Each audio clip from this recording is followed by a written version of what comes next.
abrirem suas Bíblias no livro de Salmos, capítulo 46. O Deus a quem servimos, quem é Deus para nós? Diz assim o Salmo 46, Deus é o nosso refúgio e fortaleza, socorro bem presente nas tribulações. Portanto, não temeremos, ainda que a terra se transtorne e os montes se abalem no seio dos mares. Ainda que as águas tumultuem e espumejem, e na sua fúria os montes se estremeçam. Há um rio cujas correntes alegram a cidade de Deus, o santuário das moradas do Altíssimo. Deus está no meio dela, jamais será abalada. Deus a ajudará desde antemanhã. Bramam nações, reinos se abalam. Ele faz ouvir a sua voz e a terra se dissolve. O Senhor dos exércitos está conosco. O Deus de Jacó é o nosso refúgio. Vinde, contemplai as obras do Senhor, que assolações efetuou na terra. Ele põe termo à guerra até aos confins do mundo. Quebra o arco e despedaça a lança, queima os carros no fogo. Aquietai-vos e sabei que eu sou Deus. Sou exaltado entre as nações, sou exaltado na terra. O Senhor dos exércitos está conosco. O Deus de Jacó é o nosso refúgio. Amém? Irmãos, um dos pontos que nós tratamos hoje cedo é que é impossível amar alguém que nós não conhecemos. É impossível. Então, irmãos, trazendo essa perspectiva, essa ideia, nós só podemos dizer que amamos a Deus se nós conhecermos a Deus. Eu não posso dizer que eu amo a Deus se eu nem sei quem Deus é. Se eu não faço a mínima ideia do que Ele diz acerca de si próprio na palavra. Pense nisso, tá? E a mensagem de hoje vai nessa direção, dentro de uma série de mensagens que a gente tem aqui pregado aqui na igreja, que é o Deus a quem servimos. E hoje, irmãos, tem como título, quem é Deus para nós? A gente vai pensar um monte de coisa, né? Ele é meu Pai, Ele é meu Senhor, Ele é meu Salvador, Ele é meu amigo. Que bom, glória a Deus. Mas eu queria que nós hoje focássemos no Salmo 46. Porque Deus vai se revelando na palavra, irmãos, em diversas passagens bíblicas e textos bíblicos. E uma máxima sobre a leitura da Bíblia é que ler a Bíblia não é ler um livro, é conhecer uma pessoa. Ao lermos a Bíblia, nós passamos a conhecer o autor da Bíblia. Essa é a ideia. Então pega a visão, irmão. Pega a visão sobre a leitura da Bíblia. Ler a Bíblia é conhecer o Criador do universo. Ler a Bíblia é ter contato com Ele. Ler a Bíblia é se aproximar dEle. Você pode ter certeza que Ele está atento e observando os que querem conhecê-lo. Jesus disse isso, que o Pai procura os verdadeiros adoradores. Os verdadeiros adoradores que o adoram em espírito e em verdade. Então, irmãos, pense nisso e hoje caminhemos no Salmo 46 para nós aprendermos um pouco mais acerca do nosso Deus. Irmão, o Salmo 46 é maravilhoso. Os presbíteros que fazem visita comigo, aqui na igreja tem um ou dois que a gente já saiu algumas visitas, mas nas outras igrejas onde eu passei, com certeza vão perceber. O pastor de novo leu o Salmo 46. De novo o Salmo 46. Porque ele é maravilhoso, irmãos, no sentido de conforto ao coração de quem está sofrendo. E muitas das vezes, talvez a maioria das vezes que o pastor sai para fazer visita, é para tentar ajudar alguém que está sofrendo, alguém que está passando por uma enfermidade, por um problema familiar, uma situação difícil na vida. O Salmo 46 fala muito ao nosso coração, irmãos. Ele traz conforto, traz ânimo, traz encorajamento, nos aproxima de Deus essa leitura, porque nos faz pensar acerca da pessoa do nosso Deus e quem Ele é para nós e como Ele age na nossa vida. Então, meus irmãos, conhecer a Deus é ter uma experiência pessoal com Deus mais profunda a cada dia, através de Jesus Cristo. E no Salmo 46, irmãos, nós vamos desfrutar dessas dádivas, dessas bênçãos, através daquilo que Deus fala dele para nós, nas palavras do salmista. Tem 3 peculiaridades, irmãos, acerca do Salmo 46, que eu destaco. A primeira parece bobeirinha, mas para mim é significativa. 46 é o dobro de 23. O Salmo 23 é um dos salmos mais lidos. E 46, 23, não tem nada a ver, né? Mas se você começar a observar os números na Bíblia, não tem nada a ver, não foi nada programado por homens. Na divisão de capítulos e versículos da Bíblia, irmãos, ninguém teve o cuidado ou a intenção de fazer algumas coisas baterem uma com a outra. Então, seriam coincidências. Mas, na verdade, são cristocidências, eu diria. Porque, na minha visão, Deus estava presente também na hora que os tradutores dividiram a Bíblia em capítulos e versículos. Então, é fácil memorizar que depois do 23 você tem um lindo salmo para decorar, que é o 43. Aliás, você já decorou algum salmo da Bíblia? Sabe de cor? Eu me lembro de um garotinho que nem sabia falar direito e a mãe dele o ensinou a decorar o Salmo 1 e depois o Salmo 23. E aquele menininho, pequenininho, já sabia 2 salmos de cor. Que coisa linda, né? Hoje alguns diriam que era manipulação mental. Estava fazendo lavagem cerebral na criança, né? Povo do mundo. Mas para o crente, irmãos, isso é maravilhoso, porque a palavra vai estar com você para o resto da sua vida depois que você memorizá-la, mesmo sem ter a Bíblia na mão ou um celular. Ela já vai estar na sua mente, no seu coração, para sempre. Então decore partes bíblicas. E o Salmo 23 é facinho de decorar. O Salmo 46 também, não é um salmo grande, enorme, são apenas 11 versículos. Facíssimo, facílimo de você decorar. E se você aprender a decorar o Salmo 23, decore também o 46. Porque nas suas horas difíceis, nas suas horas de dor, nas suas tribulações, você vai orar os salmos. Você vai pegar esses salmos que você já decorou e memorizou e transformá-los em orações a Deus. Ore a palavra. Ore a palavra, irmão. A palavra de Deus está cheia de orações feitas por servos de Deus do passado. E a palavra de Deus é inspirada por Deus. Pense nisso, irmão, nas suas lutas e tribulações, de você orar, mas não orar somente aquilo que você quer orar naquele momento, se abrir, derramar seu coração aos pés do Senhor, mas ore a palavra.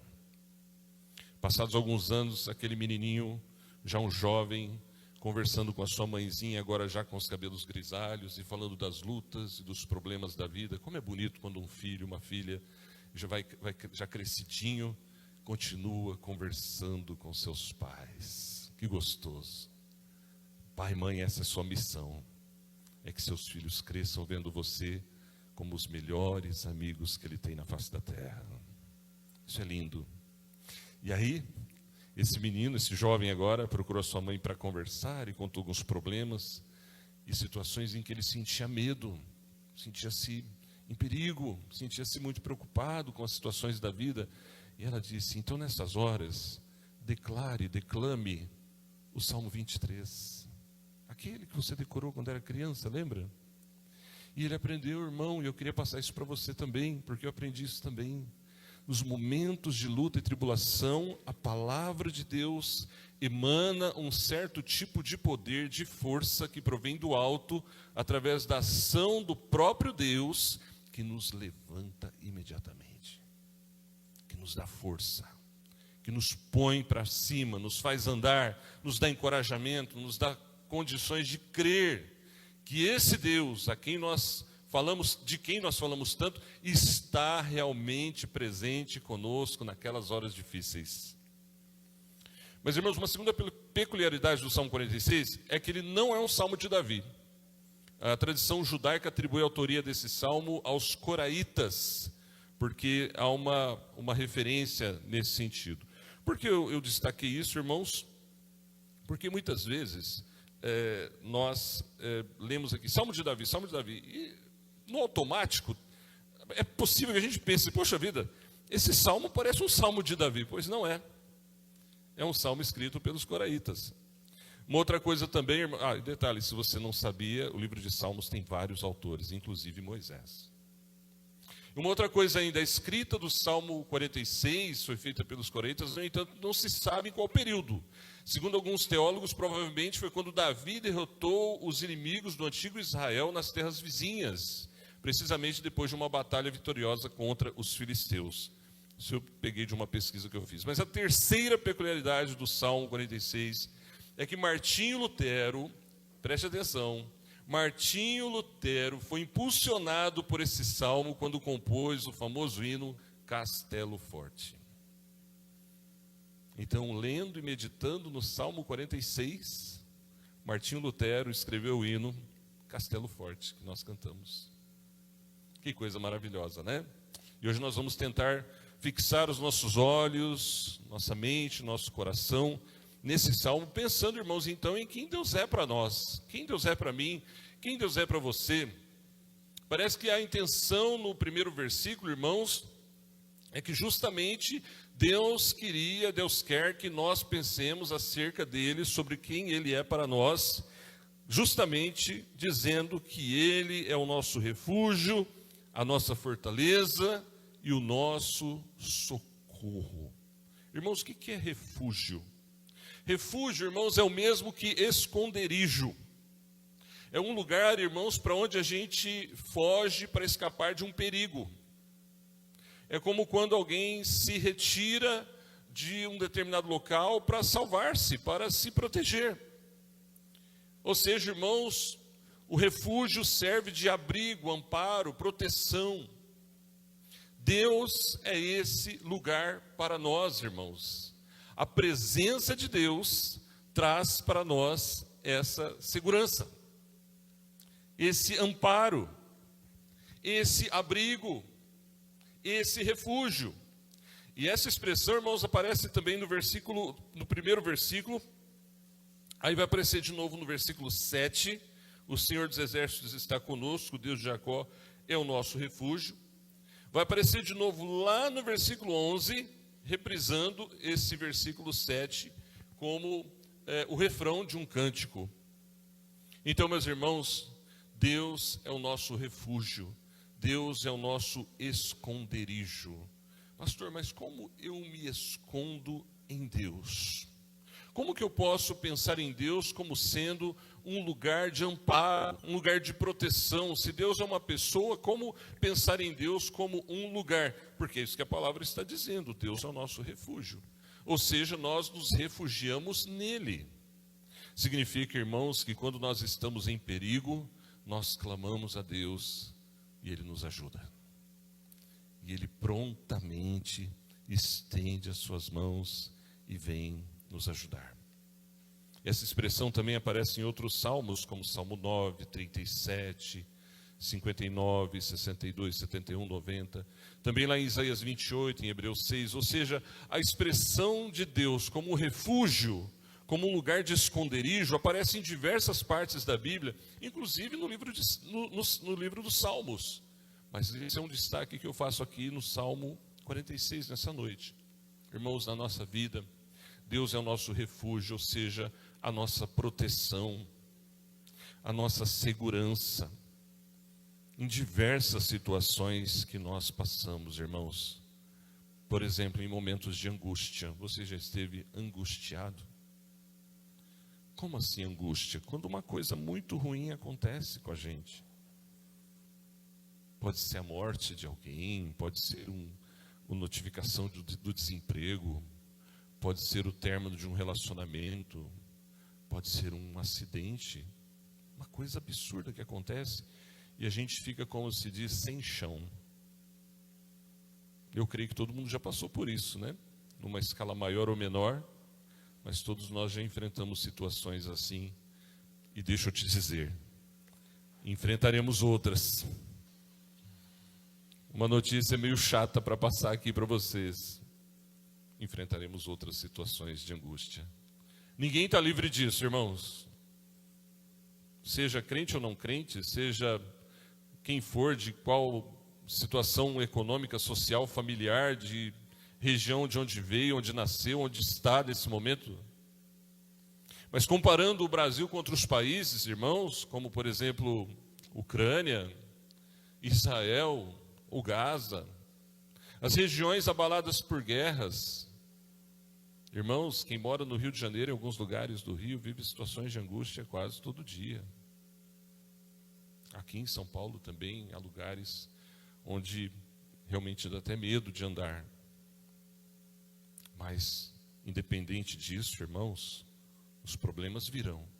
E é nesses momentos de tribulação e angústia que nós vamos clamar a Deus e vamos sentir notoriamente a sua proteção, seu abrigo, o seu amparo.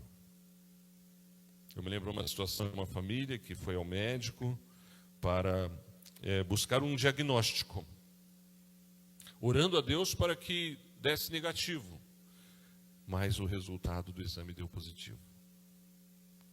E naquele momento em que o chão parece que se abre e parece que vai engolir você, esse povo crente clamou a Deus. E imediatamente o Senhor começou a fortalecê-los e consolá-los e dar ânimo para eles enfrentarem aquela angústia. Então, irmão, quando vierem os problemas e as tribulações, clame a Deus. Tu és o meu refúgio, Senhor. Tem piedade de mim. Me ajuda a enfrentar esse momento que eu estou passando. E você pode ter certeza que Deus estará ali prontamente te auxiliando. Mas o Salmo também fala, irmãos, que ele é nossa fortaleza. Fortaleza, irmãos, é lugar fortificado, que geralmente era usado para defender uma zona territorial, um forte, uma fortificação.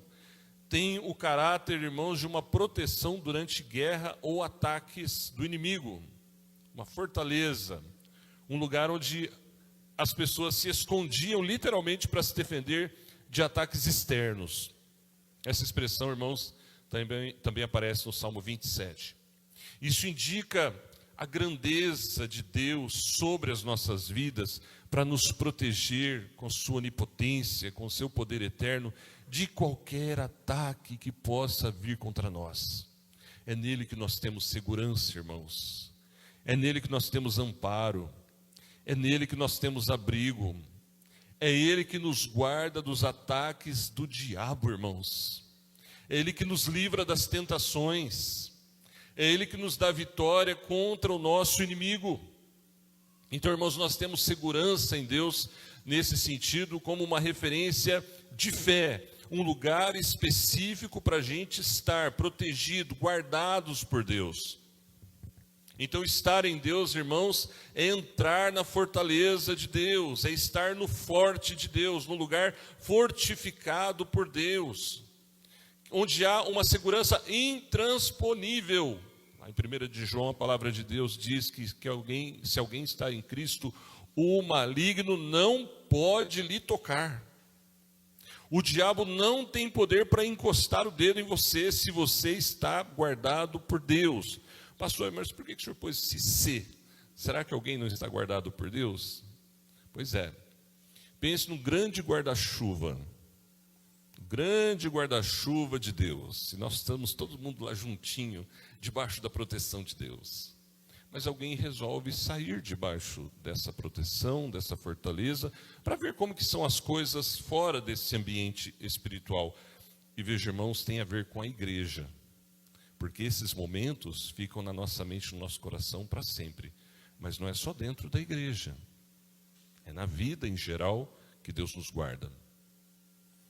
Então seria, irmãos, ridículo alguém pedir a proteção de Deus saindo dos caminhos do Senhor. Sim, Deus poderia, se essa pessoa se arrependeu, está numa situação difícil lá fora, longe de Deus, e clama a Deus: Senhor, tem compaixão de mim, me perdoa, Senhor, me guarda, Senhor, me traz de volta para o seu caminho. Eu creio, Deus atende. A história do filho pródigo que nós meditamos recentemente aqui. Mas hoje em dia há pessoas tão confusas. Deixa eu contar para vocês. Um irmão conhecia alguém desde a sua infância, ao ponto de ter intimidade para entrar na casa daquela pessoa sem esperar no portão. Sabe aqueles vizinhos muito chegados? Vai abrindo o portão: ô fulano, estou entrando, está tudo bem aí, beleza, estou entrando. E um dia, como de costume, ele foi lá visitar um amigo dele, e foi entrando, bateu palma lá, gritou, chamou, o sujeito apareceu, foi entrando, e quando ele chega na garagem, lá está o sujeito de joelho no chão. Detalhe, esse moço não era crente. Esse moço era ligado ao, entre aspas, movimento. Não sei se os irmãos me entendem, a expressão movimento tem a ver com crime. Mas esse que era amigo dele era crente, esse que foi entrando. E ele estava evangelizando seu amigo. E apesar das diferenças, ele tinha uma amizade de vizinhança, querendo trazê-lo para Cristo. E então ele vê aquele seu amigo que não é crente, de joelho, fazendo oração, e ele pensa: se converteu. Esperou ele terminar a oração e falou: rapaz, que bênção, você virou crente, se converteu? Não é isso não. Mas você estava orando, eu estou pedindo oração para Deus, que hoje à noite a gente tem um trabalho para fazer, e a gente, está todo mundo orando, pedindo força para Deus, proteção para Deus, Salmo 91, Você vê como tem gente confusa por aí? Então isso é zombar de Deus. Nós que temos o conhecimento da palavra de Deus, irmãos, temos que entender que se nós estivermos fora do caminho do Senhor, nós não estamos debaixo da proteção de Deus. Mas dentro da proteção de Deus, irmão, não tem tentação que te derrube. Eu falava isso para um irmão tadinho, passou por muitas lutas. Então eu disse assim para ele: olha, se você se arrependeu do seu pecado, você pediu perdão para Deus, você está nos braços do Senhor, e você clamar a Deus na hora difícil, na hora da tentação, você não vai cair. Por quê? Porque a Bíblia diz que ninguém será tentado além das suas forças. E você não está zombando de Deus, você está nos braços do Pai. Você não está na igreja de faz de conta, você está lá de coração. Você não está vivendo uma vida dúbia ou dupla, você está andando no caminho do Senhor. Então você está na proteção de Deus. E o diabo pode até tentar, Deus pode até permitir a tentação, mas você vai ter forças para dizer não. Não vou em tal lugar, não vou fazer isso, não quero, não vou. É importante que nós tenhamos isso em mente, irmãos. A proteção de Deus é real, mas eu tenho que estar lá. O salmista diz: tu és a minha fortaleza. Ou seja, ele sabia do que ele estava falando. Ele tinha vivência. E por último, irmãos, Deus é o nosso socorro. Socorro é auxílio, é benefício, é assistência. É alguém que se acha em situação de perigo ou necessidade, de desamparo, de doença, etc. Aquilo que se dá para auxiliar ou socorrer alguém, ajuda, auxílio. Essa expressão, irmãos, relacionada ao Senhor, aparece também no Salmo 60, Salmo 124, Atos 26, Hebreus 4. Ou seja, irmãos, Deus socorre o seu povo. Deus para nós, irmãos, é fonte de socorro, de ajuda nos momentos difíceis, porque é Ele que nos auxilia, seja que situação for. Eu mencionei aqui angústias, tribulações e tentações, mas podem ser quaisquer outras situações, por exemplo, a tristeza, o desânimo, a apatia, a falta de vontade de ir à igreja, a falta de vontade de servir a Deus. Porque se nós deixarmos as nossas vontades nos guiarem, elas nos levarão para longe de Deus. Então, quando você sentir uma vontade contrária a Deus, pede socorro: Senhor, me ajuda, Senhor, socorro. Senhor, por favor, tira de mim essa sensação estranha e faz-me sentir de novo alegria pela Tua presença, e prazer e desejo pelos Teus altares. Irmãos, é Deus que nos dá esses recursos. E Ele não faz nada por obrigação, porque Ele não nos deve nada. Ele faz tudo isso por amor, faz tudo isso por graça, por misericórdia, por compaixão a nós e fidelidade à sua palavra. Detalhe, irmãos, no finalzinho do Salmo, a palavra diz que Deus é o nosso socorro bem presente nas tribulações. Veja lá, Ele é o nosso socorro, bem presente nas angústias. Ou seja, Ele não está distante de nós.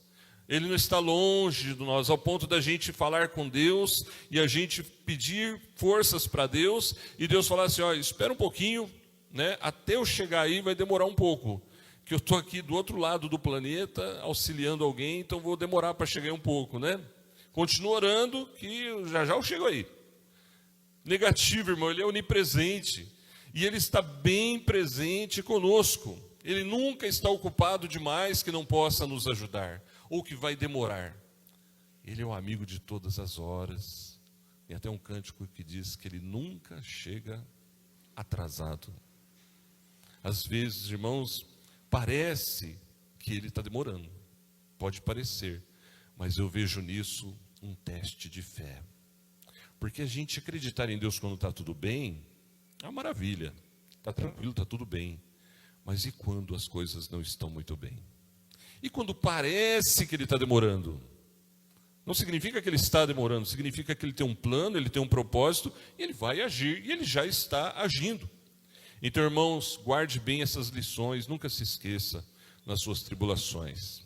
Primeira lição, Deus é bom. Deus não é mau, Deus é bom. Você pode dizer isso? Deus é bom? Segunda lição, irmãos, Deus te ama. Então vamos dizer que Deus nos ama. Deus nos ama, Ele nos ama. Ou seja, Ele é bom e nos ama. Isso é bíblico, isso é constatável. Mas tem uma terceira lição: Deus está junto de você. Vamos dizer que Deus está junto de nós? Deus está junto de nós. Ele não está longe, não está a milhões de quilômetros, na outra galáxia, num outro planeta, numa outra dimensão. Ele está sim, numa outra dimensão, dimensão espiritual, mas está presente aqui na nossa, controlando tudo, mantendo tudo debaixo do seu poder. Está junto de nós, na hora triste, na hora difícil. E uma quarta lição: Deus sempre te ajudará, Ele nunca te rejeita.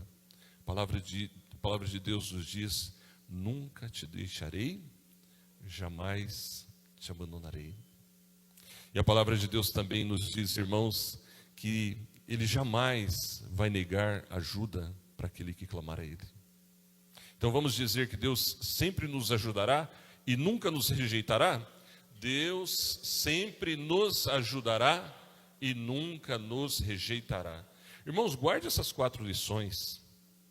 Isso faz toda a diferença na tribulação. Ele é bom, Ele me ama, Ele está aqui comigo e Ele não me rejeita. Concluindo, irmãos, Deus disponibilizou para nós então esses meios de graça, né? Leitura da Bíblia, oração, ações de graça e louvor. Vamos fazer uso disso para que nós possamos sempre desfrutar, irmãos, do refúgio, da fortaleza e do socorro do nosso Deus, que é bem presente nas tribulações. Será que alguém está passando por uma tribulação hoje? Nesse momento, será que alguém está sofrendo uma situação muito difícil?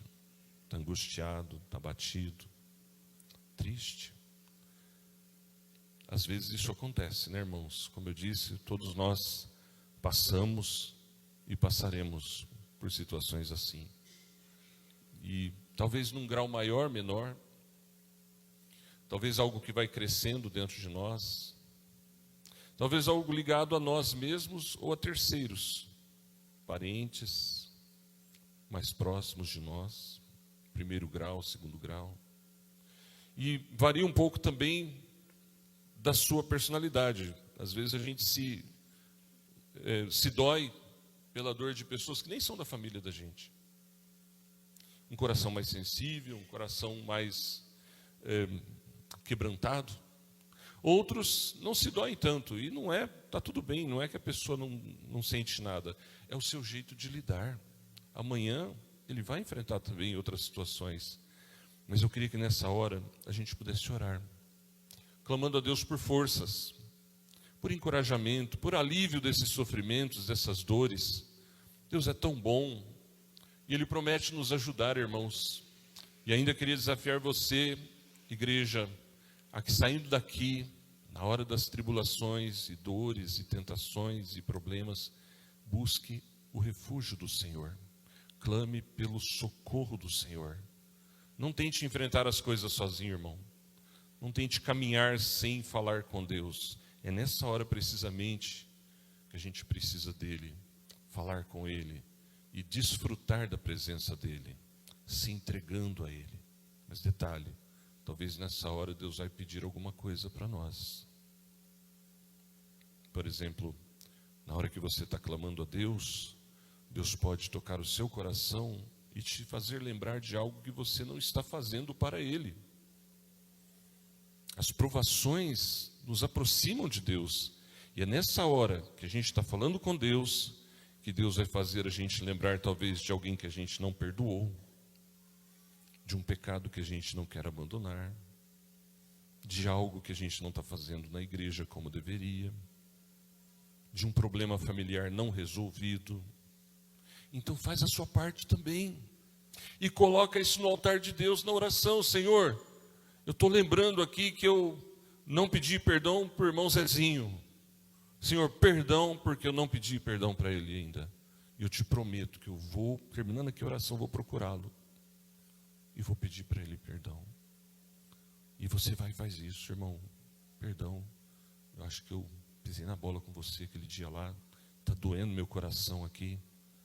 Você me perdoa? Vamos fazer uma oração? Prometa e cumpra. Faça os seus votos e cumpra seus votos, porque no lugar onde Deus está, existe reconciliação também, transformação de vida, mudança de pensamento.